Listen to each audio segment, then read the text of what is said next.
তো আমাদের আগের সিনটা শেষ হয়েছিল যে তাকে বলার জন্য সে আরেকটা মেয়ের সাথে সম্পর্ক বা কিছু।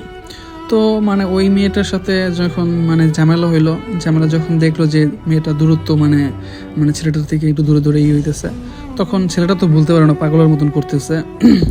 তো পাগলের মতন যখন করতেছে তখন সে বলার জন্য আরেকটা মেয়ের সাথে সম্পর্ক করলে এক পর্যায়ে ঘোরার পথে যাওয়ার পথে জানাজানি হয় ওদের ফ্যামিলির কাছে, কারণ একটা মধ্যবিত্ত ছিল যে এক পর্যায়ে দেখে একজন মানুষ দেখে জানাজানি হওয়ার পরে মানে এমন একটা সিচুয়েশন হয় যে ঘুরতে গেছে এর মধ্যেই আর কি ওদের গার্ডিয়ান আর ওই মেয়েকে নেয় না বা কিছু।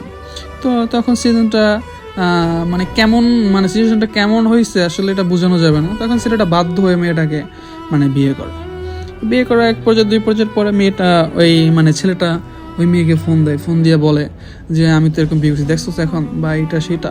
তো মেয়ে আর কি মানে মানে খুব কান্নাকাটি করে বাই করে যে তুমি এরকম একটা কাজ করলা এটা সেটা।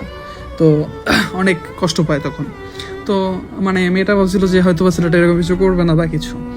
তো তখন মানে ওই যে নতুন যে কাপড়টা মানে সম্পর্ক করে যাদের মানে ঝামেলায় বিয়ে হইলো, তো তারাও মানে মোটামুটি খুব ভালো ছিল।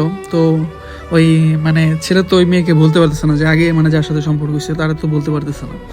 এখন ওই মাঝে মাঝে ফোন দেয়, কথা বলে, ওই মেয়েও কথা বলে। তো এইভাবে আর কি মানে নতুন যার সাথে আর কি বিয়ে হয়েছে, তো এই পর্যায়ে সে আর কি কষ্ট পায়। তো এখন সে তো এটা বলতেও পারে না, বুঝাইতেও পারে না বা ইয়ে করতে পারে না।